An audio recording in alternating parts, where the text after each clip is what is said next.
എണ്ണ കത്തിരിക്ക. ആവശ്യമായ സാധനങ്ങൾ താഴെ എഴുതി കാണിക്കുന്നുണ്ട്. പോരാത്തത് ഞാൻ ഡിസ്ക്രിപ്ഷൻ ബോക്സിൽ കൊടുക്കാം. ഇത് കുറച്ച് സമയമെടുത്ത് ചെയ്യേണ്ട കറിയാണ്, എന്നാലേ അതിൻ്റെ ടേസ്റ്റ് കിട്ടുള്ളൂ.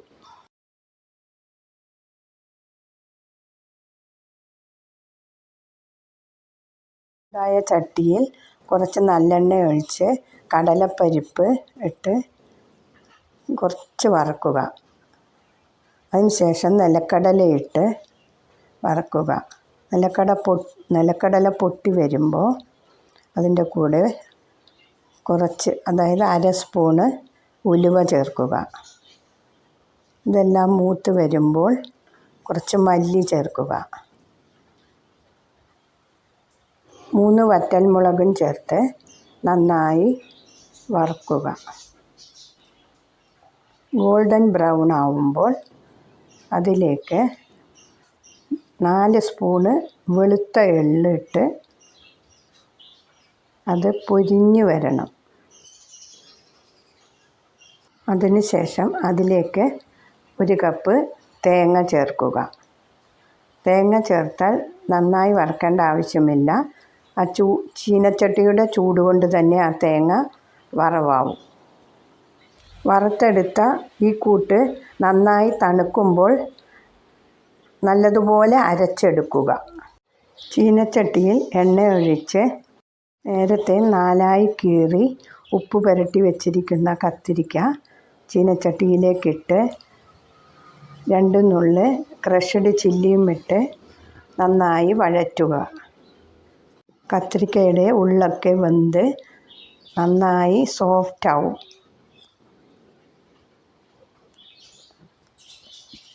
ഇപ്പോൾ കത്തിരിക്കയൊക്കെ വെന്ത് പാകമായിട്ടുണ്ട്. അത് എണ്ണയിൽ നിന്നും കോരി വേറെ പാത്രത്തിലേക്ക് മാറ്റുക.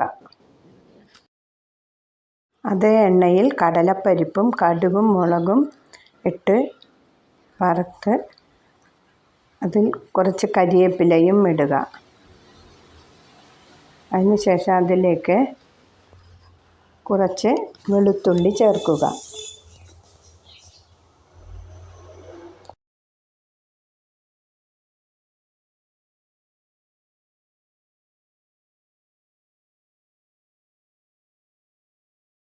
വെളുത്തുള്ളി ഗോൾഡൻ ബ്രൗൺ ആവുന്നവരെ വറുക്കുക. അതോടൊപ്പം ചെറിയ ഉള്ളിയും ചേർത്ത് നന്നായി വഴറ്റുക. കുറച്ച് ഉപ്പും ചേർത്ത് വഴറ്റുക. മുളക് പൊടി, മഞ്ഞൾപ്പൊടി, മല്ലിപ്പൊടി എല്ലാം ഇട്ട് നന്നായിട്ട് വഴറ്റുക. അതിലേക്ക് 1 കപ്പ് പുളിവെള്ളം ഒഴിക്കുക. ഒരു ചെറുനാരങ്ങയുടെ വലിപ്പത്തിൽ പുളിയെടുത്ത് കലക്കി ഒഴിച്ചാൽ മതി. ഇനി തക്കാളി അരച്ചതും ചേർക്കുക. നന്നായി എണ്ണ തെളിഞ്ഞു വരുന്നത് വരെ വഴറ്റണം.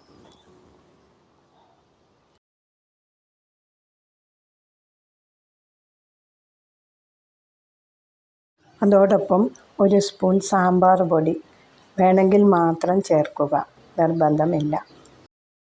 നന്നായി ഇളക്കി കൊടുക്കണം.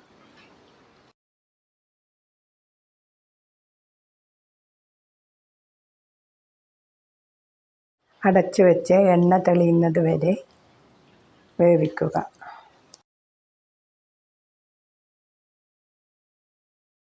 അരപ്പ് ചേർത്ത് നന്നായി യോജിപ്പിക്കുക.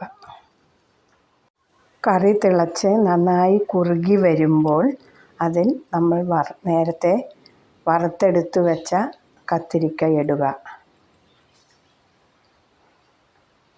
കൂട്ടുകാരെ, ഇത് ചോറ്, ചപ്പാത്തി, പൂരി എല്ലാത്തിൻ്റെ കൂടെയും നല്ല ടേസ്റ്റായിരിക്കും. എല്ലാവരും പരീക്ഷിച്ചു നോക്കണം. അഭിപ്രായം കമൻറ്റിലൂടെ അറിയിക്കുകയും വേണം കേട്ടോ. ശർക്കരപ്പൊടി ചേർക്കുക. ഈ കറി 2-3 ദിവസം കേടുകൂടാതെ വെളിയിൽ തന്നെ വെക്കാം. ഫ്രിഡ്ജിൽ വെക്കാതെ തന്നെ വെളിയിൽ വെച്ചാലും കേടാകില്ല. ജോലിക്ക് പോകുന്നവർക്കൊക്കെ ഇതിങ്ങനെ ഉണ്ടാക്കി വെച്ചാൽ 3-4 ദിവസത്തേക്ക് ഉപയോഗിക്കാവുന്നതാണ്. ഇനി കുറച്ച് കായപ്പൊടി ചേർക്കുക. നന്നായി ഇളക്കി യോജിപ്പിക്കുക. സ്വാദിഷ്ടമായ എണ്ണ കത്തിരിക്ക കറി റെഡിയായിട്ടുണ്ട്.